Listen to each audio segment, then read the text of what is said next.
What is up, y'all? I'm letting you guys know from the jump, this eyelash is probably gonna pop off in the middle of filming this, and I'm just gonna ignore it. Hopefully you do the same. I'm way too lazy to put more lash glue on because actually after this video, I'm wiping all this makeup off, and I'm just like, I'm way too lazy to do this because I'm pre-filming today because I'm going on a cruise and I have to pre-film, like edit, and then have them already like pre-uploaded because y'all on cruises, it's just like, whoa, that Wi-Fi is absolutely horrible, so I can't even like really upload on there. So I'm just like, oh, this is actually bothering me. Like maybe I should have put glue on, but then I'm just like, no, this is my last video to film. Anyways, let me just ignore it and like hopefully it'll just be fine. I thought it would be fun today, and I've actually never done this before. I don't know why I never have. I thought it would be fun to talk about expensive makeup that's actually worth purchasing. I feel like we've come to this point, obviously, to where drugstore makeup is really, really good. So yes, obviously, maybe in the future I'll do like a drugstore one or an affordable makeup that's worth purchasing, and then maybe I'll do the opposite end of like not worth purchasing. But for now, I was looking at some of my makeup and I was like, oh my god, I actually do have some kind of expensive stuff. I don't have like Tom Ford and YSL and Dior and Chanel, all that stuff, just letting you guys know from the jump. But in my personal opinion, these are expensive makeups, or expensive makeup. These are expensive makeups. So I'm letting you guys know, obviously, when it comes down to it, like what's expensive to you may not be expensive to me. What's, you know, expensive to me may not be expensive to you. You guys know how it goes. So just letting you guys know, take it with a grain of salt. These are not all like bougie brands, but there are things that I think that are still kind of pricey in my personal opinion. But anyways, I thought it would be fun to talk about that today. So let me shut up. Let me not ramble too much. If you guys are curious about this makeup look, I did finally do a get ready with me where I sat down and talked about baby reindeer. It's a hot mess. It is a hot mess, just letting you guys know. I was all trying to do like storytelling and tell about the whole entire show, and I forgot a lot of details. I went forward, backwards, forward, backwards. But also, if you watch the show too, really, he like, you know, obviously it went this way and then it went back and then went back. Like, you know what I mean? So in my head, that's how it was too, but it's a little bit of a mess, but whatever. I'm trying to do get ready with me. I want to like try to do like, I don't know, just one a month at least, but I don't know. Make sure you guys go check it out and let me know how you guys like it. Let me shut up. Let's go and get into it. Okay, so I was gonna ignore the lash popping off, but then after filming that intro, it got really, really bad. So I was like, let me just throw some damn glue on it. It's not fully dry yet. I was just like, you know what? I'm in a hurry, y'all. I'm literally ready to clock out. I feel like I've been working all goddamn day, and I'm just like, oh, I'm so tired.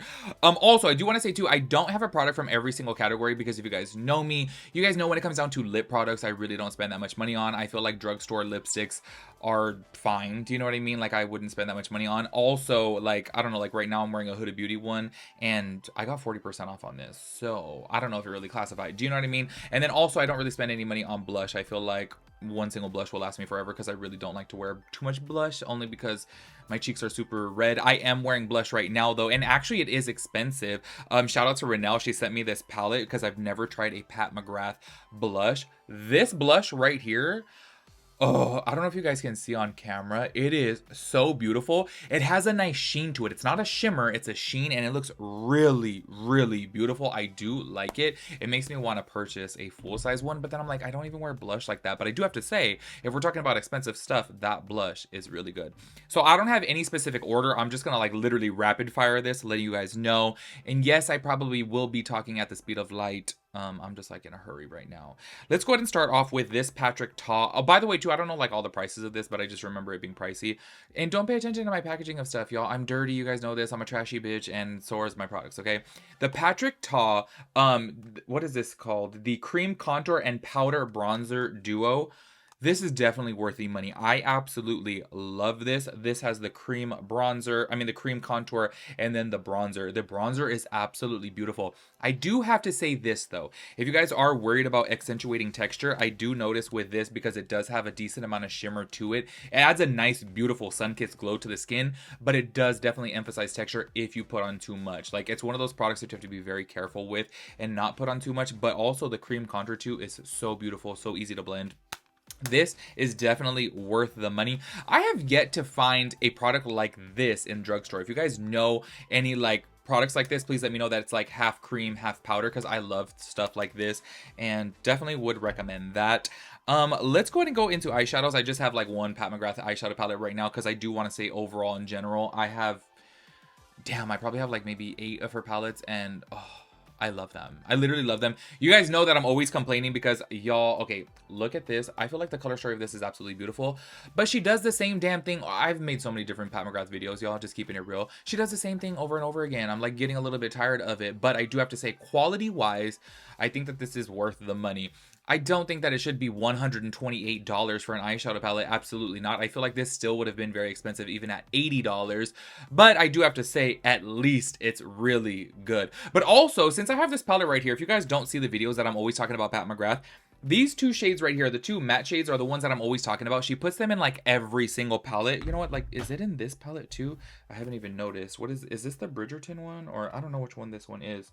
No, but something very, very similar. This one right here looks the damn same. But then also this, oh my gosh, this one right here. It is just a little less pink, but it's still a pink. I'm like, damn, she is forever putting like a plum with a pink, like in every single palette. I'm like, girl. I started noticing that. I'm like, okay, all the palettes that I have, I'm like, most of them have this like plummy shade with the pink shade. And don't get me wrong, it is absolutely beautiful. I love it, but it's like overkill. I'm like, girl, you don't gotta put that in every single palette. I almost feel like she ordered like 50 bazillion of them and is like, oh my gosh, I ordered way too much. I gotta put it in every palette now to disperse them. But nonetheless, I personally feel this is the best shimmer. Her mattes are good too, don't get me wrong, but I really do like Hindash's mattes better, and I think these are nice, don't get me wrong, but really I'm purchasing her palettes for the shimmer, and these are really nice, and I think these are $128, so super pricey.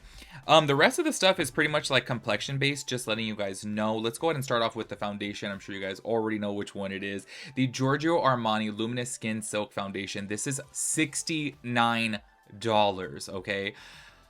I can't even believe that I purchased this foundation. This is actually the most expensive one that I own. I did want to purchase the Tom Ford Traceless Matte because I think I told you guys before, I did my homegirl's makeup for her wedding and she purchased that foundation and it is beautiful. I tried it on myself too and I was like, oh, I want to get it. Like, but that shit was like $90. So I was like, let me not.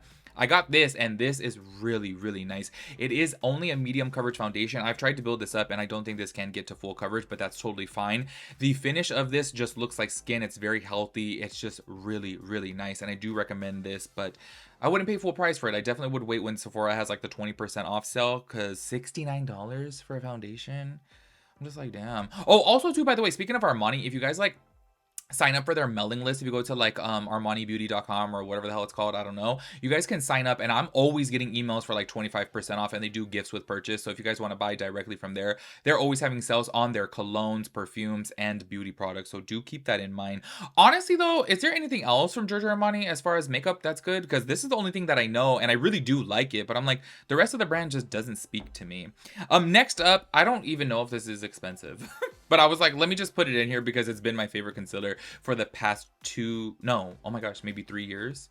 Ever since it came out, it's been my favorite concealer. I have tried several other ones and they just don't compare. Like, say for example, like I purchased recently the Makeup by Mario one and I was like, no, like this does not crease on me. I feel like this can hold all day. Y'all, this has a lot of coverage if you want it to, or you can sheer it down. I really love this concealer. This is probably my 3rd bottle of it. I really like this. And on top of that too, I feel like when you set this well, it stays in place, which every other concealer I feel like heats up and gets like creasy on me. So I don't think this is too expensive, to be quite honest with you. Like, I want to say it was like $26 maybe, so this is really not that expensive, but I was like, let me throw a concealer in here, okay? Anyways, the rest of the products are kind of pricey. Let's go ahead and get into the oh my gosh, y'all, my bottle is so old of this.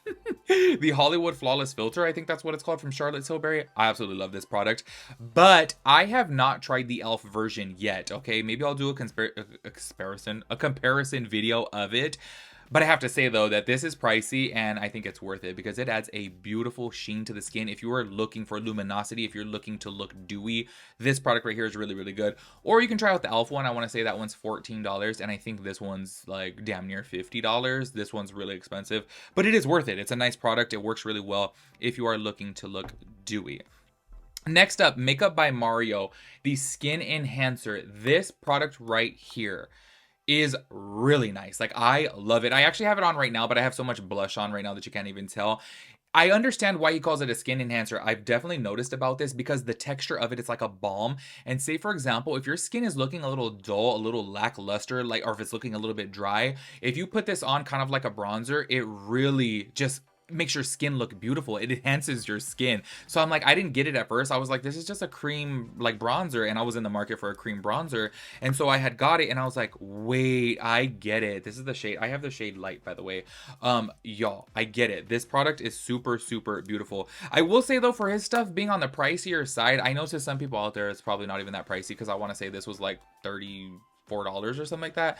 So I know that's not too pricey for some people, but it is for me, because I'm like, yo, I'm on a drugstore budget, you know. This feels very cheap. The package feels very, very cheap. Like, you can hear it, like even me just pressing on it, it sounds like it's gonna break, so do keep that in mind. But the actual product itself is so nice, so beautiful. Okay, oh, speaking of another product, I feel like I never really talk about this product right here, the Danessa Myricks Yummy Skin.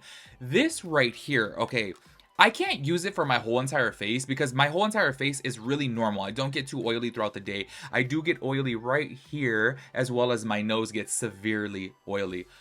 This product, if I'm going to have my makeup on for a long period of time, say for example, like y'all, when I be going on my cruises like out of Florida, and I like do my makeup to like go on the flight, I'll put on some of this in my T-zone, obviously go fly to Florida, which is like 5.5 hours, and then like get on a boat. It's like a long day.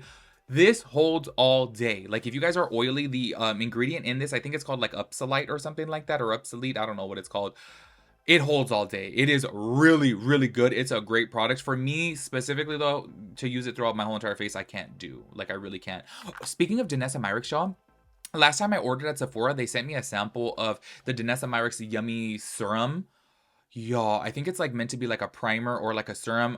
Have you guys tried that? Because I got the little, you know, little squeeze little packet, and y'all, I'm like thinking about purchasing that, because I put that on and I was like, oh my God, my skin looks amazing and it feels so good. It smells so good. Let me know how you guys like that one, because in those little packets, you could only use it one time. So I'm kind of like, I don't know, like, you know how it is. But yeah, this overall though, if you guys are oily, highly recommend it. If you guys are dry, I think you'll hate it. Do keep that in mind. Another powder that is pretty damn pricey, only because I feel like you only get a little bit of product in here. This is 9.5 grams, 0.33 ounces. And the reason why I say that is I don't know if that's the standard amount of powder in a compact, but I have to say, I feel like I run through these very fast, and I hate that. And these are like damn near $40. This is the Cloud Set powder from Kosas. This is a beautiful powder. Like, I feel like this is so blurring. It does have like a sheen to it too, so it's like weird. Like y'all, if you're oily, you can put this on and it's not gonna make you look dewy, but then it's not gonna make you look overly matte. It is so beautiful. I love to use this. Say for example, like recently I did a review of the Makeup Revolution Skin Silk Tint, and I feel like I needed just a little bit more coverage, like right here where my redness is. Y'all, on my little like beauty blender puff thing, I just put a little bit of this on and it adds a little bit of coverage, and oh my gosh, it's so blurring and so beautiful. I love this powder. But also, keep in mind, you need to be extremely cautious with this. Y'all, I don't know if you guys had seen in a recent video, I had the mini version of this, and I needed a refill. I used 2 different shades, that's why I needed a refill. And I opened it and it just busted everywhere. It is a very sensitive product, so do keep that in mind, but it is so beautiful. I will keep buying these. Absolutely love them. And then yeah, I'm sure you guys already know about this. I always rave about this. This is probably like the most expensive thing that I have when it comes down to actual, like, you know, product per dollar. Do you know what I mean? This right here, you only get 0.36 ounces, 10.5 grams, and this is $50. As to where do I have I have a Huda Beauty one right here. Let's see this one. So with this, you get 0.71 ounces of product, 20 grams. This is literally double the size of this Hourglass powder, and I want to say this is like $30. I do get 40% off on this, so to me, this is actually like really cheap. But y'all, even like if you're paying regular price, I think this is like 30, maybe between $30 and $34, right? And this is $50 for half the product, literally half the product. I'm like, it's damn near double the price and half the product. That's kind of insane. But this powder, if you guys have any fine lines, any texture, y'all, this powder is absolutely amazing. It is so beautiful. I feel like it's really good for aging skin. I feel like if you're younger, hey, maybe you don't really need it, but I do have to say overall, this powder is great. And I went through 2 of these already, and I'm gonna keep buying it. Like, honestly, I feel like it's just so good. Underneath my eyes, it doesn't crease, doesn't crevice, nothing. I love this, and it adds a beautiful sheen to the skin. So if you're a little bit more on the dry side and need a setting powder, because I can't be one of those people who just put on a foundation and go, I have to set it. I feel like it'll just run off of my face if I don't set it. this right here still gives you that skin-like look without looking overly powdery and matte and just dull. This is super beautiful, but so expensive. Last up on the list, the reason why this is last up on the list because I'm like, it's not really technically makeup, but obviously it does go hand in hand with makeup. This is the Charlotte Tilbury Airbrush Flawless Setting Spray. I'm obsessed with this. I think that this is probably one of the best setting sprays on the market, but it is very expensive. Like this little tiny bottle right here is like $26, and this is like, how many ounces is it? 1.1 ounce, y'all. It is so expensive, but it really does work. It locks in your makeup, and I actually, you guys know, I have the Until Dawn. I have the Until Dawn right here. You guys know I love the Until Dawn. I feel like this mattifies your skin though. It really does seal your makeup in, and it does hold. And y'all, I went to some very humid weather in Florida, and I used this and it worked so well for me. But I do notice that it does make you a little bit more matte. I don't know what ingredient is in there that makes you like matte. This, say for example, if I'm wearing a dewy foundation and I put on my Hourglass powder, I want that like, you know, silk look. I want that satin type of look. This can still lock in that dewiness and not make it mattifying. So I do really, really like this. I actually use this more than the Until Dawn. Also too, I don't have it right here. I'm too lazy to get up and get it. It's getting really expensive, but I think it's great if you guys are looking for a powder form of foundation. I want to give an honorable mention to the Makeup Forever Matte Velvet Skin Powder. That shit is like in the $40 now, but it really is worth it. It's a great powder, and I use that a lot, y'all. Like say for example, if I'm gonna run to the store and I just need to like cover up a little bit of my redness, I just take a big brush and put a little bit on and call it a day. Anyways, that is it for my list. I know these are not like the most expensive things, okay, but you have to understand, to me they are. Like I just don't have the money to be out here buying like La Mer makeup. Do you know what I mean? Like I feel like that's way too much. I feel like on top of that too, if I'm being quite honest with you guys, I feel like the only things that really catch my eye when it comes down to extremely expensive makeup is the Tom Ford foundations. Recently, I've been watching reviews of their new one that cost $150, and I'm like, oh, if I was rich, I would get that foundation. I think it looks beautiful. Other than that, I'm just kind of like, I'm not going to spend $60 on a lip balm from YSL. Do you know what I mean? Anyways, that is it for this video. Make sure you guys let me know if you guys want more. Make sure you guys let me know if you want me to do a drugstore version or like a version of like high-end makeup that's not worth the money. I'll do that too. Make sure you guys let me know in the comments. Also, if you have any of these products, let me know what you think about them. I will catch you guys in the next video. Peace out, Girl Scout.